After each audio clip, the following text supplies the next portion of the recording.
Criticism can be painful, but when approached with humility and discernment, it becomes a powerful tool for spiritual growth. വിമർശനം വേദനാജനകമായിരിക്കും. എന്നാൽ താഴ്മയോടും വിവേചനാധികാരത്തോടെയും സമീപിക്കുമ്പോൾ അത് ആത്മീയ വളർച്ചയ്ക്കുള്ള ശക്തമായ ഒരു ഉപകരണമായി മാറുന്നു. തിരുവചനം പറയുന്നു, സദൃശവാക്യങ്ങൾ 27-ാം-6 സ്നേഹിതൻ വരുത്തുന്ന മുറിവുകൾ വിശ്വസ്തതയുടെ ഫലം. സ്നേഹത്തിൻ്റെയും സത്യത്തിൻ്റെയും പശ്ചാത്തലത്തിൽ തിരുത്തലും ശാസനയും ബൈബിൾ പ്രോത്സാഹിപ്പിക്കുന്നു. ഇവിടെ വിവേചനം ആവശ്യമായിരിക്കുന്നു. നമ്മെ വിമർശിക്കുന്നവർ ദൈവഭക്തരെങ്കിൽ സ്നേഹത്തോടെ അവരത് ചെയ്യുമ്പോൾ അല്പസ്വല്പം മുറിവേറ്റെന്നാലും ഒരു തിരുത്തലിനായി വിധേയപ്പെട്ടാൽ അത് നമ്മുടെ ആത്മീയ വളർച്ചയ്ക്ക് സഹായകരമായി തീരുന്നു. സദൃശവാക്യങ്ങൾ 9-ാം-8 പരിഹാസി നിന്നെ പകയ്ക്കാതിരിക്കേണ്ടതിന് അവനെ ശാസിക്കരുത്, ജ്ഞാനിയെ ശാസിക്ക, അവൻ നിന്നെ സ്നേഹിക്കും. Don't take everything to our heart, but don't ignore what God may be saying either. എല്ലാം നമ്മുടെ ഹൃദയത്തിൽ എടുക്കരുത്, പക്ഷെ ദൈവം പറയുന്നത് അവഗണിക്കുകയും അരുത്.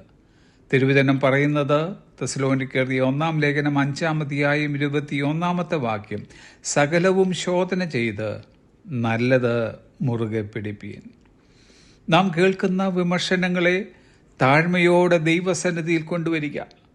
ഇതിൽ നിന്നും എന്താണ് ഞാൻ പഠിക്കേണ്ടതെന്ന് ദൈവത്തോട് ചോദിക്കുക. When the criticism reveals sin, confess and turn from it. വിമർശനം പാപം വെളിപ്പെടുത്തുമ്പോൾ ഏറ്റുപറഞ്ഞ് അതിൽ നിന്നും പിന്തിരിയുക. എന്നാൽ അതേസമയം വിമർശനങ്ങളിൽ സത്യമില്ലെങ്കിൽ അതിനെ വിനയപൂർവം അവഗണിക്കുക. നമ്മെ വിമർശിച്ചവർക്ക് എതിരെ കല്ലെടുക്കാതെ അവർക്കായി പ്രാർത്ഥിക്കുക. ഒരു നാൾ അവർ സത്യത്തിൽ മടങ്ങി വരും. നല്ല മനസ്സോടെ വിമർശിക്കുന്നവരെ നല്ല മനസ്സോടെ തന്നെ സമീപിക്കുക. നമ്മുടെ നന്മയ്ക്കും ഗുണത്തിനും ആത്മീയ വളർച്ചയ്ക്കും ഉപകരിക്കുന്ന എല്ലാ വിമർശനങ്ങളെയും തുറന്ന ഹൃദയത്തോടെ സ്വീകരിക്കുക.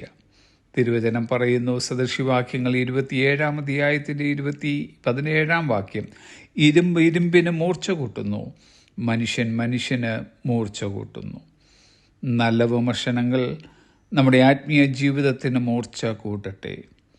റിക് വാറൻ പറഞ്ഞതത്രേ, The people who usually grow the most are the ones who have learned how to accept correction and feedback.